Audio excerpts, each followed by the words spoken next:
नमस्कार दोस्तों, स्वागत है आप सबका हमारी एजुकेशन क्लास में जिसका नाम है नालंदा एजुकेशन और मैं हूं आपके साथ दीपक चौहान। जितने भी लेक्चर हमारे आते हैं अगर आप लोगों ने वो नहीं देखे हैं तो प्लीज़ आप लोगों को करना क्या है, जो लेक्चर आप देख रहे हो इसके जो डिस्क्रिप्शन बॉक्स है उसमें जाकर आप वो लेक्चर देख सकते हो, ताकि आज का जो लेक्चर है फिर आने वाले हमारे जितने भी लेक्चर होंगे उनसे उन्हें आप कोरिलेट कर सको। जीएस आप लोग जानते हो कि किसी भी कॉम्पिटेटिव एग्जाम में जीएस का जो पोर्शन होता है वो बहुत महत्वपूर्ण होता है, बहुत इंपॉर्टेंट होता है। इसलिए जीएस का जो वेटेज होता है वो काफ़ी होता है और वो आपकी सफलता के लिए एक सीढ़ी होता है। तो आप लोगों को अपनी जीएस पे जो पकड़ है वो अच्छी बनानी है, ताकि आप लोगों का कोई भी एग्जाम है वो आप लोगों को बहुत ईजी लगे और आपका जो सिलेक्शन है वो आसान बन जाए। तो चेक करिएगा आज अपनी नॉलेज कि आप लोगों को जीके की कितनी नॉलेज है, जीएस की कितनी नॉलेज है। तो आज मैंने क्वेश्चन थोड़े से सिंपल आप लोगों के लिए रखे हैं, देखते हैं कि आप लोगों की जो नॉलेज है वो कितनी अच्छी है। आप लोगों को करना क्या है, यहाँ से जो भी आप लोगों को लगता है कि ये आंसर है या फिर हो सकता है वो कमेंट बॉक्स में आंसर देना, उसके बाद ही वीडियो में आप लोगों को आंसर देखना है। तो मैं गुजारिश करूंगा आपसे कि बिना आंसर देखे ही आप लोगों को आंसर देना है और उसके बाद में आंसर देखना है कि देखते हैं कि आप लोगों की नॉलेज कितनी अच्छी है। चलते हैं अपने लेक्चर की तरफ। पहला क्वेश्चन आप लोग देख सकते हो, भारत की सबसे लंबी नदी, बहुत आसान क्वेश्चन है कि सबसे लंबी नदी कौन सी है। पहला ऑप्शन यमुना, बी गंगा, सी ब्रह्मपुत्र और डी गोदावरी। सेकंड क्वेश्चन देखते हैं, भारत की राजधानी क्या है। जी हाँ, बहुत आसान क्वेश्चन है, बोलोगे दिल्ली है, ये है। देखते हैं कि कमेंट में आंसर आप क्या देते हो। ऑप्शन ए है मुंबई, बी कोलकाता, सी नई दिल्ली, डी चेन्नई। आंसर मिल गया होगा। आंसर देख लेते हैं। पहले का जो आंसर है वो गंगा है, राइट आंसर है। अपने आंसर को आप लोगों को मैच करना है कि आपने क्या आंसर दिया था। दूसरा को आंसर देख लेते हैं, नई दिल्ली, ठीक है। और ये क्वेश्चन इसलिए रखा है कि जब भी किसी से पूछा जाता है कि भारत की राजधानी क्या है या फिर इंडिया की जो कैपिटल है वो क्या है, तो वो सीधा दिल्ली बोलता है। दिल्ली नहीं, डॉक्यूमेंट में नई दिल्ली है, इसलिए नई दिल्ली पर ही आप लोगों को ऑप्शन पे टिक करना होता है। नेक्स्ट क्वेश्चन और थर्ड क्वेश्चन हम देखते हैं, क्षेत्रफल के अनुसार भारत का सबसे बड़ा राज्य कौन सा है। ऑप्शन देख लेते हैं, महाराष्ट्र, मध्य प्रदेश, राजस्थान या फिर उत्तर प्रदेश। क्या आंसर है वो कमेंट में लिखना है। नंबर 4 देख लेते हैं यहाँ क्वेश्चन, क्षेत्रफल के अनुसार भारत का सबसे छोटा राज्य कौन सा है। ऑप्शन आप लोगों के ये रहे, सिक्किम, गोवा, नागालैंड और त्रिपुरा। वीडियो को पॉज करना है, नीचे कमेंट में आप लोगों को आंसर करना है और फिर सही आंसर देखना है। पहला आंसर है, सब भारत का सबसे बड़ा राज्य क्षेत्रफल की दृष्टि से राजस्थान है। जी हाँ। चौथा क्वेश्चन देख लेते हैं, इसका आंसर क्या है, और इसका आंसर आप लोगों का है गोवा। क्षेत्रफल की दृष्टि से सबसे छोटा राज्य जो है वो गोवा है। नेक्स्ट क्वेश्चन देखते हैं, भारत में कुल कितने राज्य हैं। ऑप्शन आप लोगों के सामने है, 25, 25, 28, 29 या फिर 30। आंसर देना है। नेक्स्ट क्वेश्चन देखते हैं, 5 नदियों की भूमि किस राज्य को कहा जाता है, यानी कि कौन से राज्य से 5 नदियां होकर बहती हैं और इसलिए इन नदियों के नाम पर ही इसका नाम पड़ा है। पहला ऑप्शन आप लोगों का पंजाब है, दूसरा हरियाणा, तीसरा गुजरात और डी ऑप्शन आप लोगों का असम है। आंसर दीजिए, फिर आंसर देखिए। उत्तर आप लोगों का ये है 28। इस समय करंट में आप लोगों के जो राज्य हैं वो 28 हैं और 9 यूनियन टेरिटरी हैं। 5 नदियों का जो प्रदेश है वो देख लेते हैं, वो आप लोगों का पंजाब है। इसीलिए पंजाब, 5 नदियां, इसी के नाम से पंजाब इसका नाम पड़ा हुआ है। और आप लोगों को आंसर में एक क्वेश्चन और बताना है कि पंजाब से होकर ये 5 नदियां कौन कौन सी बहती हैं, और इसका आंसर आप लोगों को कमेंट बॉक्स में देना है। नेक्स्ट क्वेश्चन 7वां देखते हैं, भारत की सबसे ऊंची पर्वत चोटी कौन सी है। पहला Nanda Devi, option B Kanchenjunga, option C Mount Everest या फिर केटू। 8वां क्वेश्चन, केरल राज्य किसके लिए प्रसिद्ध है। रेगिस्तान, चाय बागान, बैकवाटर्स और मंदिर के लिए। ऑप्शन ऑप्शन आप लोगों के मैंने दे दिए हैं, आप आंसर देख लीजिए। सबसे पहले कंचनजंगा जो सबसे ऊंची चोटी है। और जो केरल फेमस है वो बैक वाटर्स के लिए फेमस है। नोवा क्वेश्चन देखते हैं, किस भारतीय शहर को पिंक सिटी कहा जाता है? ये लगभग पता होगा आपको। ऑप्शन आप लोगों के ये रहे आपके सामने, Udaipur, option B Jodhpur, option C Jaipur और ऑप्शन डी बीकानेर। भारत के पश्चिम में कौन सा सागर है? आप लोग जानते हो कि कौन कौन से सागर है। अगर आप बंगाल की खाड़ी, मैं बताऊंगा नहीं बंगाल की खाड़ी किधर है और हिंद महासागर किधर है और अरब सागर किधर है। बंगाल की खाड़ी है। आप लोग जानते हो कि जो हमारा इंडिया है, प्यारा सा भारत है, वो तीन तरफ से समुद्र से घिरा है, पानी से घिरा है, इसलिए इसे पेनिनसुला भी कहा जाता है। कोई किसी भी देश की जो टेरिटरी होती है, अगर वो उसका जमीनी भाग तीन तरफ से पानी से घिरा हो तो उसे पेनिनसुला कहा जाता है। इसलिए हमें एक तरफ मिल जाता है बंगाल की खाड़ी, दूसरी तरफ अरब सागर और तीसरी तरफ हिंद महासागर। तो आप लोगों को बताना है कि भारत के पश्चिम में कौन सा सागर स्थित है। सबसे पहले ऑप्शन आप लोगों का है अरब सागर, ऑप्शन बी बंगाल की खाड़ी, ऑप्शन सी हिंद महासागर और ऑप्शन डी प्रशांत महासागर। आंसर देख लेते हैं। पिंक सिटी जयपुर को कहा जाता है और यह राजस्थान की कैपिटल भी है। पश्चिम में अरब सागर स्थित है, ठीक है, जो मैंने ये बनाया था, ये पेनिनसुला बनाया था, तो ये अरब सागर आप लोगों को यहाँ पर मिलता है, हिंद महासागर यहाँ पर मिलता है और बंगाल की खाड़ी यहाँ पर मिलती है। कई बार आप देखते हो कि चेन्नई में जो लौटता मानसून है वो भारी बरसात करता है, उससे बाढ़ जैसी, फ्लड जैसी स्थिति बन जाती है, कंडीशन बन जाती है और वो वास्ट कंडीशन होती है। तो वो जो लौटता मानसून है ये बंगाल की खाड़ी से ही पानी उठाता है और लौटता हुआ चेन्नई में बरसात करता है। 11वां क्वेश्चन, भारत का दक्षिणतम बिंदु कौन सा है? यानी कि अगर आप दक्षिण की तरफ चलते हैं तो भारत का जो सबसे दक्षिण वाला पॉइंट है, सबसे लास्ट में जो पॉइंट है वो कौन सा है, कौन सी जगह है? ऑप्शन आप लोगों के सामने है। सबसे पहले कन्याकुमारी, बी इंदिरा पॉइंट, सी लक्षद्वीप और डी निकोबार द्वीप समूह। 12वां क्वेश्चन देखते हैं, गंगा नदी किस सागर में जाकर मिलती है? ऑप्शन आप लोगों के सामने, ए अरब सागर, बी बंगाल की खाड़ी, सी हिंद महासागर और डी प्रशांत महासागर। ठीक है, और ये तीनों ऑप्शन मैंने अभी आप लोगों से डिस्कस किए थे। अगर आप थोड़ा भी दिमाग लगाओगे तो आंसर आप लोगों को मिल जाएगा। वीडियो को पॉज करना है, कमेंट में आंसर देना, उसके बाद ही आगे आंसर आप लोगों को देखने हैं।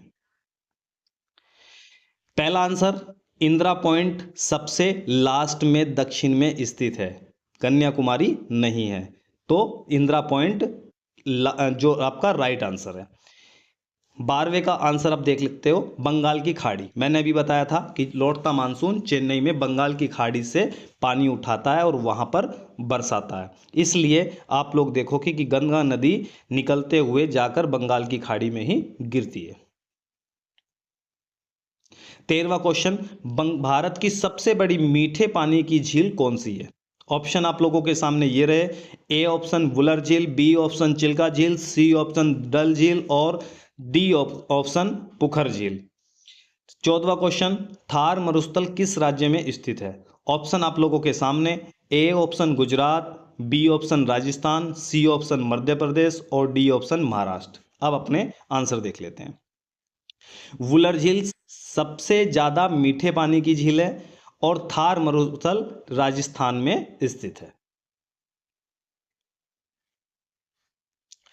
15वां क्वेश्चन देख लेते हैं, सुंदरवन राष्ट्रीय उद्यान किसके लिए प्रसिद्ध है? सुंदरवन, ठीक है, सबसे पहला ऑप्शन है शेर के लिए, बी ऑप्शन हाथी के लिए, सी ऑप्शन बंगाल टाइगर के लिए और डी ऑप्शन गैंडा के लिए। गैंडा असम में है, ठीक है, असम का जो उद्यान है उसमें ये फेमस है। तो ऑप्शन 3 बच जाते हैं आप लोगों के सामने, कमेंट बॉक्स में आंसर दीजिए। 16, भारत की सबसे लंबी तट रेखा वाला राज्य कौन सा है? महाराष्ट्र, केरल, गुजरात और तमिलनाडु। आप लोग आंसर किसी भी तरीके से दे सकते हो, इंग्लिश में दे सकते हो, हिंदी में दे सकते हो, किसी पेपर पर लिखकर कि पहले का सी है, ए है, बी है, ऐसे भी दे सकते हो, डायरेक्ट कमेंट बॉक्स में जाकर भी आप कमेंट कर सकते हो। 15वें का जो आपका आंसर है वो बंगाल टाइगर के लिए सुंदरवन जो उद्यान है वो फेमस है, और भारत की सबसे लंबी तट रेखा वाला राज्य गुजरात है। इसका मतलब है कि जो राज्य सबसे ज़्यादा पानी से अपनी बाउंड्री क्रिएट करता है, बनाता है, या उसकी बाउंड्री टच करती है पानी के रास्ते से, तो उसे हम क्या बोलते हैं? सबसे लंबी तट रेखा वाला राज्य। 17वां क्वेश्चन, भारत का सबसे ऊंचा जलप्रपात कौन सा है? सबसे पहला आंसर आप लोगों का ऑप्शन है जोग फॉल्स, कुचिकल फॉल्स, दूध सागर फॉल्स और भद्रकाली फॉल्स। ठीक है, ये सभी के सभी ऊंचे जलप्रपात हैं। आंसर क्या है वो कमेंट में देना है। 18वां, भारत का सबसे बड़ा द्वीप कौन सा है? लक्षद्वीप, अंडमान और निकोबार, माजुली। आंसर देख लेते हैं। 17वें का आंसर है कुचिकल फॉल्स, और 18 का आपका जो आंसर है वो माजुली है, जो सबसे बड़ा द्वीप है। 19, सतलज नदी किस राज्य से होकर बहती है? सबसे पहला ऑप्शन पंजाब, बी राजस्थान, सी बिहार और डी मध्य प्रदेश। 20वां क्वेश्चन, कौन सा राज्य चाय बागानों के लिए प्रसिद्ध है? इसका आंसर आप लोगों को पता होगा। Option A Assam, B Kerala, C Paschim Bangal और डी तमिलनाडु। आंसर देख लेते हैं। 19 का जो आंसर है वो पंजाब है। सतलुज नदी पंजाब से होकर बहती है, और चाय के बागानों के लिए जो सबसे प्रसिद्ध राज्य है वो असम है। अब हिस्ट्री से, ये ज्योग्राफी के क्वेश्चन थे, अब आपकी हिस्ट्री चेक कर लेते हैं थोड़ी सी। 21वां क्वेश्चन, भारत के पहले प्रधानमंत्री कौन थे? ऑप्शन आप लोगों के सामने है Sardar Patel, option B Jawaharlal Nehru, option D Rajendra Prasad और ऑप्शन डी महात्मा गांधी। 22वां क्वेश्चन, भारत के राष्ट्रपिता किसे कहा जाता है? Bhagat Singh, option B Subhash Chandra Bose, option C Mahatma Gandhi और ऑप्शन डी बाल गंगाधर तिलक। आंसर देख लेते हैं। भारत के सबसे पहले प्रधानमंत्री जवाहरलाल नेहरू थे, और भारत के राष्ट्रपिता महात्मा गांधी थे। 23वां क्वेश्चन देखते हैं, भारत को स्वतंत्रता कब मिली?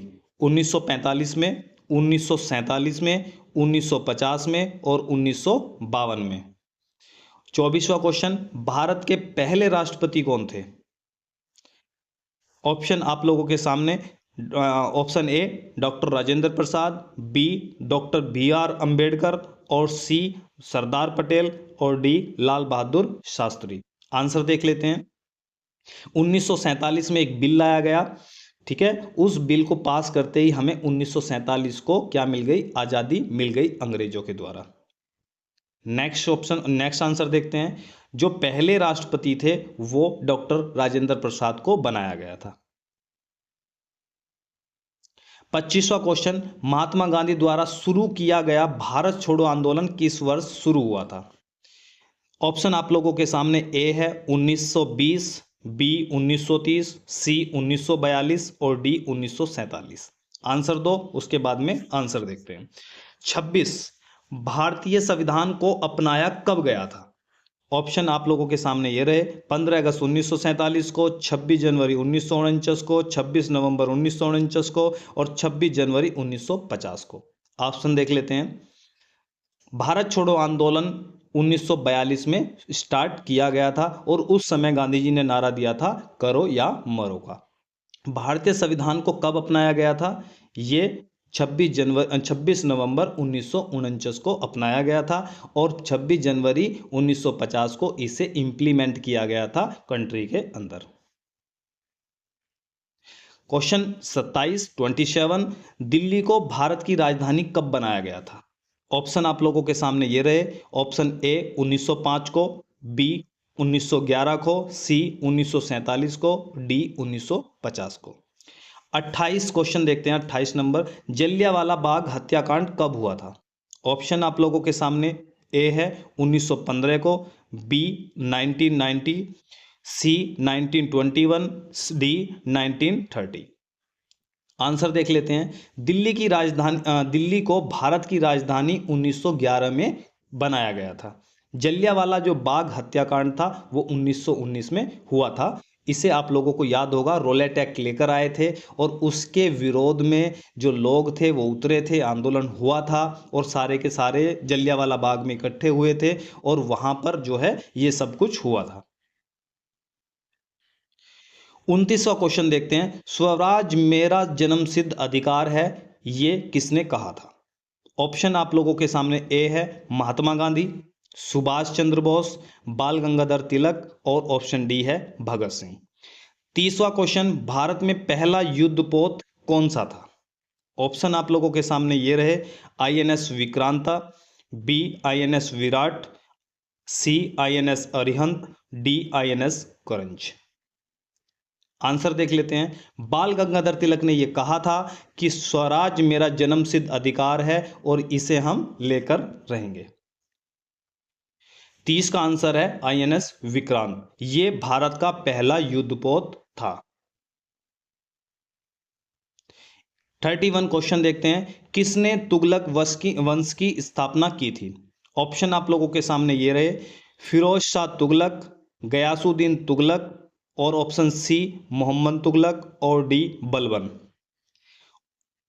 32 क्वेश्चन, किस मुगल शासक ने पहली बार दीन इलाही धर्म चलाया था? ऑप्शन आप लोगों के सामने ये रहे, बाबर, बी अकबर, सी जहांगीर और डी शाहजहां।